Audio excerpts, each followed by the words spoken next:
네, 금요일입니다. 오늘도 주의 말씀으로 하루를 잘 시작하기를 기대합니다. 기도합니다. 주님, 새날을 주셔서 감사합니다. 또 말씀과 기도로 하루를 또 잘 출발하게 해주셔서 감사합니다. 시간 승리할 수 있도록 말씀의 은혜를 허락하여 주옵소서.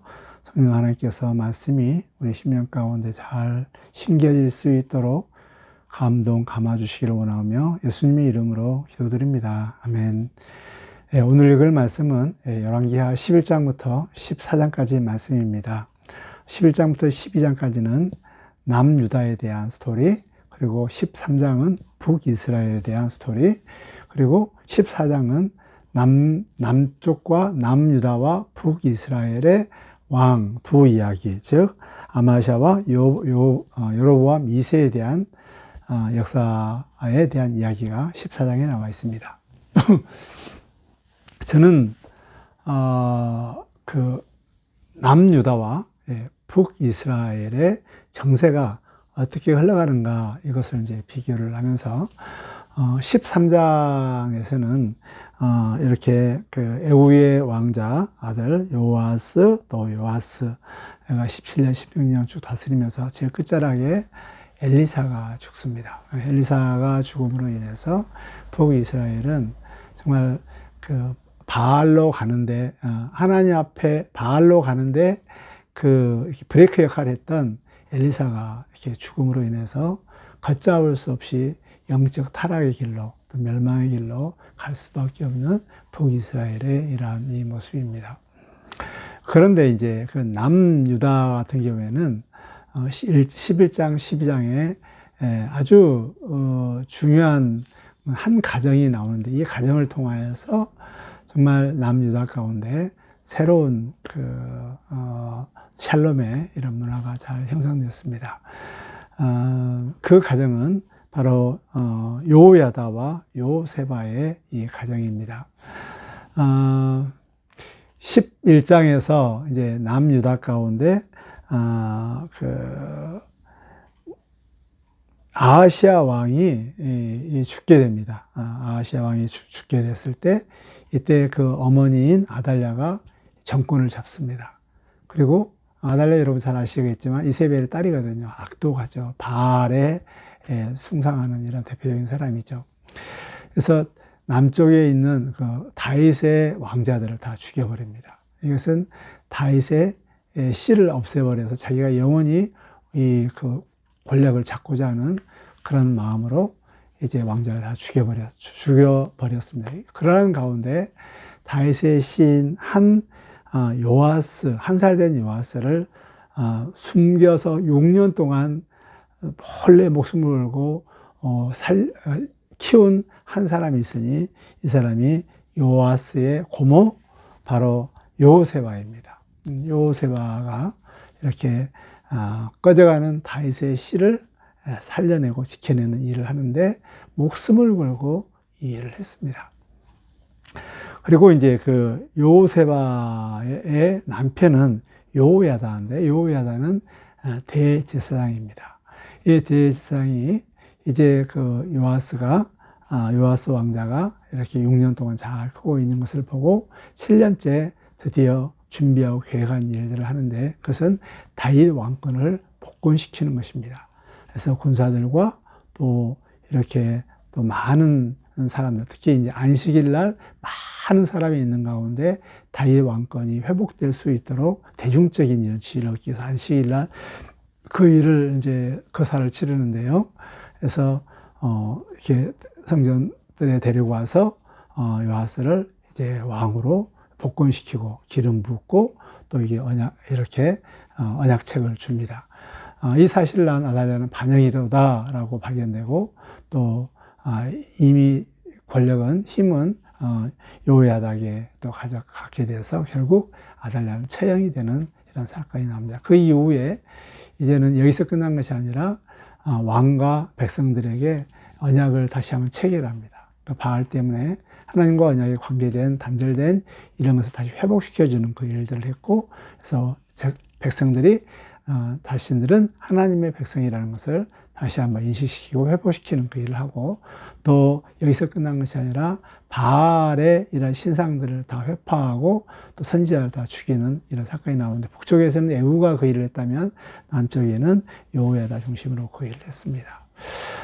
그리고 나서 이제 12장에는 요아스가 성전 수리하는 내용들이 나오는데, 요아스가 주기된 23년 정도 때까지 이렇게 지시를 했는데 이게 안 되는 거예요. 제사장들이 미적미적거리고 안 돼서 결국 결단을 내려가지고 재정적인 이런 부분들도 직접 성전 수리용 재정을 확보하고, 또 이 성전 수리하는 그 모든 책임을 왕권에서, 제사장이 전에 했는데 왕권에서 이것을 할 수 있도록 그렇게 제도를 개편한다. 이것이 결국 성전 해파되기까지 계속되어지는데, 이 성전들을 정말 아름답게 잘 세우는, 수리하는 일을 했습니다.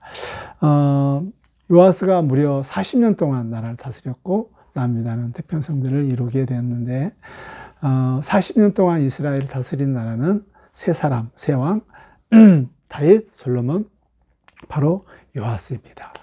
이렇게 거의 다윗의 왕권이 유태이태하고 꺼져가는 이런 가운데 이제 왕이 되고 40년 동안 남유다를 잘 다스렸던 요아스 왕을 있기까지 한 사람은 바로 여호야다와 여호세바, 바로 이 가정, 경건한 가정을 통하여서 이 일들이 이루어진 것입니다. 참 얼마나 귀한지 몰라요. 자, 그렇다면 이 여호야다하고 여호세바가 어디서 그런 동력들을 얻었을까? 어떻게 이렇게 헌신할 수 있었던가? 그 핵심은 하나님의 약속의 말씀에 대한 전적인 신뢰였습니다. 하나님의 약속의 말씀, 내가 다윗의 씨는 영영하리라 라는 이 말씀을 믿었습니다. 그런데 지금 현재 상황은 아달랴가 다윗의 씨를 다 죽이려고 하는 이런 이태이태한 이런 상황 가운데 있었습니다. 그런데 바로 이 가정은 하나님의 말씀을 신뢰했습니다. 하나님의 약속을 믿었습니다. 하나님의 약속은 반드시 지킨다는 이 사실을 알고 여기에 자기 목숨을 걸고 자기의 인생을 겁니다. 그래서 이 하나님의 약속들을 이루는데 내가 쓰임받기 위해서 전적으로 헌신하면서 목숨을 걸고 어린 요아스를 6년 동안 목숨을 걸고 지키고 양육하는 그 일을 했고, 또 여호야다는 왕권을 복귀시키는데 위태위태한 이런 상황 가운데 왕권을 복귀시키고 또 언약을 다시 체결하고 바알 신상을 제거하는 이 귀한 일들을 했습니다. 오직 하나님의 말씀에 대한 신뢰, 하나님의 말씀 반드시 이루어진다, 하나님의 약속의 말씀 반드시 이루어진다는 사실을 알고 그 말씀에 지금 현실은 전혀 불가능 같지만 그래도 상관없이 말씀에 의지하고 말씀에 자기 목숨과 인생들을 다 걸었습니다. 이렇기 때문에 여기에서 이러한 대단한 일들을 할 수 있었고 남유다의 요아스의 이런 왕들이 나오게 되는 것입니다. 말씀에 대한 것이 얼마나 중요한가를 우리 가운데 다시 한번 보게 되어지는데, 우리가 가지고 있는 성경 말씀들은 약속의 말씀이죠. 이 약속의 말씀, 여기에 우리가 생명을 걸 수 있는 가치가 있습니다. 왜냐하면 하나님의 약속의 말씀은 반드시 이루어지기 때문에 그렇습니다. 그 이미 100% 이루어진 그 일들을 여기에 우리가 희망을 걸고 여기에 인생을 걸어야지, 불확실한 가운데 인생을 걸면 이건 정말 지혜롭지 못한 이라는 모습입니다. 하나님의 말씀은 100% 이루어집니다. 이 하나님의 약속의 말씀에 인생을 걸면서 이 약속이 이루어지는데 내가 쓰임받을 수 있도록 헌신하는 우리 모두가 되었으면 좋겠습니다. 우리 예수님은 다시 오십니다. 심판주로 구원주로 다시 오십니다. 모든 사람들 주 앞에 심판대에 설 때 천국과 지옥이 나눠질 텐데, 우리 모두 다 복된 소식들을 전하여서 하나님께 구원하고 작정된 영혼들이 주 앞에 다 돌아올 수 있도록 그 아름다운 세상의 축복의 역할들을 감당했으면 좋겠고, 이 세상의 등불 같은 역할들을 했으면 좋겠습니다. 오늘 우리 모든 성도들의 가정이 바로 여호야다의 가정처럼 하나님의 말씀에 굳건히 믿고 그 말씀 앞에 인생을 걸고 가정을 전적으로 거는 그런 멋진 가정들이 되시기를 주 이름으로 축복합니다. 하나님 우리 아버지, 어둠의 가운데 여호야다 가정을 통하여서 다시 한번 하나님의 말씀이 이루어지는 이런 귀한 말씀을 주셔서 감사합니다.